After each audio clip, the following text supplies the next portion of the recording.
से दूर, खबरों से भरपूर। बचेती साहब, अभी आप ही की पार्टी ने एक प्रोटेस्ट किया, एक जो है कुरान को लेकर के आम आदमी पार्टी के एमएलए एक्यूज पाया गया और आपकी पार्टी ने उसको लेके प्रोटेस्ट भी किया। तो ऐसा नहीं लगता है कि आम आदमी पार्टी सेलेक्टेड स्टैंड लेती है? अगर कोई मुसलमान पकड़ा जाता है किसी आरोप में तो उसको निकाल देती है, और दूसरे धर्म का होता है तो उस पर खामोशी बना लेती है।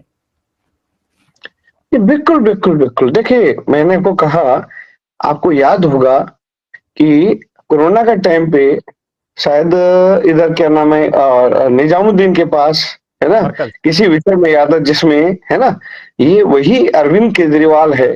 जब शुरू शुरू में ये था कि इसको वोट बैंक चाहिए था, इसको सत्ता में आना था, इसको अपना था, तो इसने ऐसा लगा कि कहीं ना कहीं, देखिए ये ना किसी का नहीं है, ये किसी धर्म का नहीं, ध्यान रखिएगा। हाँ, अभी गहलोत साहब ने जो पार्टी छोड़ी है और उसके बाद भाजपा को ज्वाइन किया है, हालांकि उन पे आरोप लगाया गया कि जो है सीबीआई ईडी, लेकिन उन्होंने साफ स्पष्ट किया कि ऐसा कुछ नहीं है, और कई सारे संगीन आरोप लगाए हैं केजरीवाल पर, उनके मंत्री रहे हैं। इसे आप किस तरह देखते हैं? नहीं, देखिए मैं आपको, देखिए बिल्कुल, आज इनके डेट में, आज देखिए इनके जो विधानसभा स्पीकर है, क्या नाम है, गोयल साहब, मैं नाम बोल रहा हूँ, रामनिवास गोयल जी। अब रामनिवास गोयल जी को लग रहा है कि इस पार्टी में, जो मैंने इतने सालों से मैं इस पार्टी में लगा हूँ, और आज मैं जिस टेबल में मुझे बिठा, जिस कुर्सी में बिठा रखा है, मैं दोनों का विरोध सुन रहा हूँ। तो उन्होंने आज एक पत्र दिल्ली के मुख्यमंत्री अरविंद केजरीवाल लिखा कि मैं अब राजनीति से संन्यास, एक्टिव राजनीति से, चुनावी राजनीति से संन्यास लेना चाह रहा हूँ। मतलब मैं चुनाव नहीं लड़ूंगा, अगर कोई मुझे राष्ट्रपति या मुझे कोई गवर्नर बना दे बन जाऊंगा, लेकिन मैं ये नहीं कहूंगा। आखिर इसके संकेत क्या आते हैं कि पार्टी के अंदर स्थिति बड़ी खराब है। मैंने आपको कहा कि देखिए, ये व्यक्ति वही है जो एक टाइम पे कहता था कि मैं बच्चों की कसम खाता हूँ, गाड़ी नहीं लूंगा, सुरक्षा नहीं लूंगा, मकान नहीं लूंगा। 52 करोड़ का शीश महल बन गया सब। एक एक टॉयलेट सीट जो है वो कोमट, वो 5-5 लाख का है। पर्दे, इटर्नल मार्बल, टेलीविजन्स, एसी और सब चीजें जो एक आदमी की है। ये वही व्यक्ति है, ना वो ये किसी भी धर्म का, ना हिंदुओं का है, ना मुसलमानों का है। ये आदमी किसी का नहीं। इसको लगता है कि मेरे हाथ से हिंदू वोट खिसक रहा है, तो ये कनाट पुलिस के हनुमान है ना। तो ये व्यक्ति केवल सत्ता का, ये व्यक्ति जिन्होंने इस पार्टी को शुरुआत की, चाहे अन्ना हजारे जी हो, चाहे वो शांति भूषण जी हो, चाहे वो योगेंद्र यादव जी हो, चाहे कुमार विश्वास, छोड़ के चले गए। बिल्कुल, कितने लोग थे, सब लोग चले गए। तो अहमद जी, क्या होता है कि कहते ना, कहावत है कि कांट की आंधी बार बार नहीं चल सकती। आप कितने बार किसी को, आपको जान के ताज्जुब होगा कि इस पार्टी के बनाने का प्रस्ताव कौशल किशोर साहब ने पेश किया था, जो आपकी पार्टी में केंद्रीय मंत्री हैं। जी बिल्कुल। और जब 2011-12 में तो ऐसा लगा, जब ये आदमी, याद होगा आपको, ये जब ये एक था कि कहीं ना कहीं एक आंदोलन के रूप में होता। अन्ना हजारे जी ने जो कहा कि हमें इस आंदोलन का भी यहाँ समाप्त कर देना चाहिए, तो इन्होंने कहा नहीं। इन्होंने अन्ना जी का विरोध किया और एक राजनीतिक पार्टी बना दी। ये पार्टी 2011-12 में जिस वादे और कस्मों को खाके ये आई थी, आज इस पार्टी की स्थिति देखिए ना। इसके मुख्यमंत्री जेल में गए, इसके उप मुख्यमंत्री जेल में गए, इनके स्वास्थ्य मंत्री जेल में, इनका राज्यसभा जेल का सफर कर गया, इनके विधायकों के ऊपर दुनिया भर के, चाहे करप्शन के हो, भ्रष्टाचार के हो, या चोरी डकैती के कितने केस चल रहे हैं। देश में कितनी राजनीतिक पार्टियां जिस तरह की कोर्ट कचहरी अदालत, इस पर तो आपकी पार्टी पे ही आरोप लगता है कि आप लोग इनको परेशान कर रहे हैं। नहीं, देखिए परेशान हम, देखिए हम क्यों परेशान करेंगे। ईडी में देखिए, सरकार आज मान लीजिए कि पुलिस की तरफ से किसी के ऊपर कार्रवाई होती है, एफआईआर होती है, कोई भी सरकारी अधिकारी क्यों किसी से ऐसे करेगा जब उनके पास सबूत होते हैं। आज शराब घोटाला देखिए, आज शराब घोटाला, मालूम है शराब घोटाला था क्या वो। आज देखिए, जब इन्होंने पॉलिसी लाई, और पॉलिसी कब लाए, अप्रैल 2021 में। आपको याद होगा कि अप्रैल मई में कोरोना का सेकंड पीक था। लोग ऑक्सीजन के लिए परेशान थे, लोग राशन के लिए परेशान थे, लोग अपने आशाने के लिए परेशान थे। उस टाइम पे जब कोरोना का पीक था, उन्होंने चुपचाप चोरों की तरह उस पॉलिसी को साफ, मतलब उसको साइन किया, और लोगों को ऑक्सीजन तो दे नहीं पाए, लेकिन एक नई पॉलिसी लिया। पहले दिल्ली में 245 शराब की दुकानें हुआ करती थी। इस पॉलिसी में इन्होंने 3 शराब की बड़ी कंपनियां, साउथ की कंपनियां थी जो ब्लैक लिस्टेड थी, उनको ठेके दे दिए, और उनसे एक मोटी रकम अपने चुनाव के लिए ली, हजारों करोड़ रुपए ले लिया। यानी आपका ये आरोप है कि शिक्षा की आड़ में इन्होंने शराब को परोसा। बिल्कुल भाई, ये देखिए, जो मतलब पाठशाला खोलने वाला शिक्षा मंत्री मधुशाला खोलने में लग गया। जिस शिक्षा मंत्री को पाठशाला खोलना था अमन जी, वो मधुशाला खोलने लग गया। सुप्रीम कोर्ट की गाइडलाइन थी कि आप किसी भी मंदिर, मस्जिद, गुरुद्वारा, धर्मस्थल के 100 मीटर के दायरे में शराब की दुकान नहीं खोलेंगे, किसी भी शैक्षणिक संस्थान के 100 मीटर के दायरे में नहीं खोलेंगे। इन्होंने 8040 दुकानें खोल दी, ना मंदिर देखा, ना मस्जिद देखा, ना गुरुद्वारा देखा, ना धर्मशाला देखा, ना स्कूल कोचिंग इंस्टीट्यूट देखा, उनके साथ में इन्होंने शराब की दुकानें खोल दी। और उसके ऊपर क्या हुआ? अब हम अपने इंटरव्यू के आखिरी पड़ाव में हैं। अब दिल्ली चुनाव के बोर्ड में है, आपकी पार्टी काफी एक्टिव है और पार्टियों में नेताओं का आने जाने का सिलसिला भी जारी है।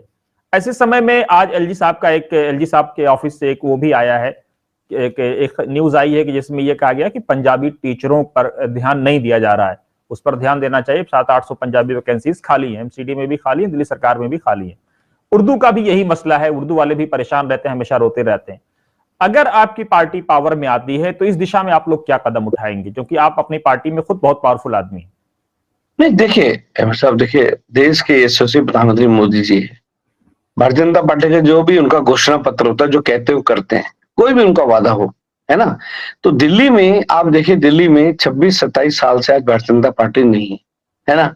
पिछले 10 साल में अरविंद केजरीवाल जी ने कहा था 500 नए स्कूल खोलेंगे, क्या खोले? 20 कॉलेजेस खोलेंगे, नहीं खोले। आज 10 साल में कोई फ्लाईओवर नहीं बना। आज पॉल्यूशन का इतना बुरा हाल है क्योंकि रोडें टूटी हुई है, कोई ब्रिज कोई बने नहीं है, ट्रैफिक इतना ज्यादा है गाड़ियों में, उनका डीजल से कर पॉल्यूशन, दिल्ली रहने लायक शहर नहीं है। तो भारतीय जनता पार्टी ने कहा कि देखिए जो भी चीजें हैं हमारे, जो भी मतलब जो फ्री की चीजें, चाहे पानी हो, उससे ज्यादा भारतीय जनता पार्टी करेगी। और जो चीजें आप कह रहे हैं कि जो पंजाबी शिक्षकों की या उर्दू के शिक्षकों की, अरे दिल्ली में आपको पता है मतलब 22,000 जो गेस्ट टीचर है, कभी जंतर मंतर पे धरने पड़ते, कभी मुख्यमंत्री अरविंद केजरीवाल जब मुख्यमंत्री थे, इनके ऑफिस में 2-2, 3-3 दिन धरना पड़ता में। वो कभी कहीं वो लोग अपनी परमानेंट नौकरियों के लिए अपने मतलब उनकी परमानेंट नौकरियां चलती रही। 22,000 गेस्ट टीचर, आपने भी 2-3 बार मैंने देखा, आपने स्टोरी की उनके ऊपर, आप ठीक है ना। तो आप ये देखिए कि वो 22,000 टीचरों का उनके 6-6, 8-8 महीने की उनकी नौकरियों के लाले पड़े हुए। आज आप देखिए जो सिविल डिफेंस के लोग हैं, आप उनकी स्थितियां देखिए। ये बच्चों को नौकरी की बात करते थे, कौन जी करते थे कि नौकरी दिलाएंगे, नौकरी दिलाएंगे। क्या दिया इनको? टेम्परेरी आपको चौराहे पे खड़ा कर दिया और on off, light on, light of. ये इस तरह से ज्यादा दिन नहीं चलने वाला है। ध्यान रखिएगा, ये जो फरवरी में चुनाव आ रहा है, अरविंद केजरीवाल के जिस तरह स्टेटमेंट है, और आपको देखते भी होंगे उसके उनके कॉन्फिडेंस कितना डाउन है। कभी किसी बात में मेन मुद्दों पे बात करते नहीं, अनाप शनाप विषयों में ऑलरेडी करते हैं। तो ये चीज का एहसास ये जाता है कि एक आदमी को दिल्ली की जनता ने अब हाई तौबा कर दिया है। अब देखिए इनकी जमानतें जब्त होने वाली, जैसे हरियाणा में इनकी स्थिति खराब हुई। जिस हरियाणा के कहते थे कि भाई आपने ये कहा था नहीं, हरियाणा में जन्म हुआ, क्यों हरियाणा के है अरविंद केजरीवाल जी, कहा था जी मेरी जन्मभूमि है, और कहा कि आपको लगे मैं भ्रष्ट हूं तो मुझे वोट मत देना। सारी सीटों में जमानत जब्त हो गई अरविंद केजरीवाल जी की। तो वही दिल्ली में होगा। साहब आखिरी सवाल बताएं, आपका मैनिफेस्टो आएगा, तैयारी हो रही होगी। पहली बार हमने देखा है कि आपकी पार्टी ने एक ये व्हाट्सएप पे आपके एक नेता का मैसेज भी आया है कि कुरान को लेकर के जो नरेश यादव आम आदमी पार्टी के विधायक थे, उन्होंने कुरान का अपमान किया और इसमें आरोप यह लगाया गया आपकी पार्टी की तरफ से कि केजरीवाल साहब के कहने पर उन्होंने ये काम किया, और आपकी पार्टी प्रोटेस्ट भी कर रही है। ये सारी प्रोटेस्ट की तस्वीरें भी आप देख सकते हैं, आपके सारे नेता इसमें है, माइनॉरिटी मोर्चे के और दूसरे दलों के। पहली बार इतना खुल करके आपकी पार्टी सामने आई है मुस्लिम इश्यूज पर, ऐसा देखा जा रहा है। तो आगे क्या समझा जाए कि मुसलमानों को जोड़ने के लिए या उनके मुद्दों को समाधान करने के लिए आप दिल्ली के लेवल पे क्या करेंगे? नहीं, बिल्कुल देखिए, किसी भी नेता को या किसी भी पार्टी को किसी के धर्म को अपमान करने का कोई अधिकार नहीं है जी, ठीक है। और मैंने कहा ना कि अरविंद केजरीवाल, देखो जो जिस पार्टी का विधायक आप बात कर रहे हैं वो आम आदमी पार्टी का है, मुख्य अरविंद केजरीवाल है।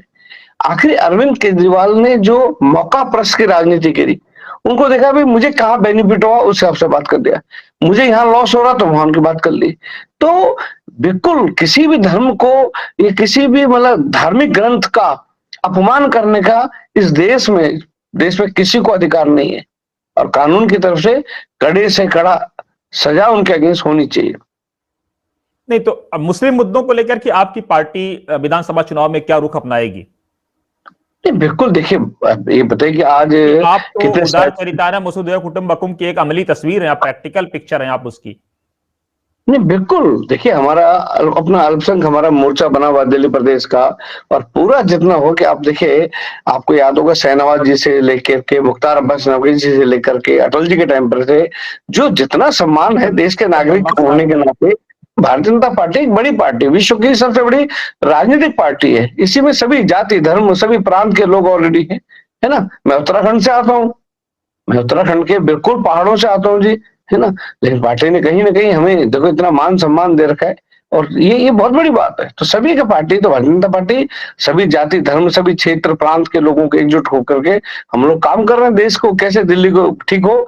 दिल्ली जो पिछले 10 साल में पीछे 20-25 साल पीछे चली गई है, यह है कि वो जल्दी से जल्दी ये मतलब इस भ्रष्ट करप्ट सरकार को, इस पार्टी को, और इस पार्टी के जो मुखिया है जिसने अपने किस मतलब कहता है कि किस व्यक्ति को मतलब कहते हैं कि धोखा नहीं दिया, चीट नहीं किया, चाहे अपने पार्टी के कार्यकर्ताओं में, जिस तरह के अंदर भगदड़ मची है, इनके मंत्री कैबिनेट मंत्री के लेवल लोग इस्तीफा दे रहे है ना। राजकुमार आनंद से लेकर के कितने लोग हैं, कैलाश गहलोत जी से लेकर अभी पता नहीं कितने लोग ऑनलाइन में लगे हुए हैं। आप तानाशाही कब तक लड़ेंगे बचेती साहब? आप चुनाव लड़ेंगे?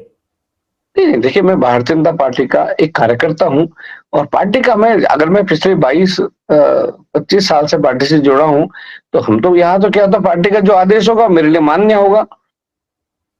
तो मतलब माना जा रहा है, क्योंकि आपका तो लोकसभा टिकट तकरीबन पक्का माना जा रहा था, अंत में क्या हुआ पता नहीं, अब विधानसभा की बारी है। देखिए, ऐसा है कि मैंने कहा ना कि हम देखिए हम लोग दिल्ली की सेवा के लिए हम लोग आए। जैसे पानी वाला मुद्दा था, ये विषय हमने रखा कि ऐसा नहीं है कि फ्री है, हकीकत हमने बताया। तो पार्टी जो भी आदेश देगी हमारे लिए मान्य होगा, और समाज दिल्ली की जनता के मुद्दों को दिल्ली की जनता की सेवा के लिए पार्टी ने हमें इतना मान सम्मान दे रखा है, ये हमारे लिए बहुत बड़ी बात है। बहुत शुक्रिया बचेती साहब हमसे बात करने के लिए। बहुत बहुत धन्यवाद आपका।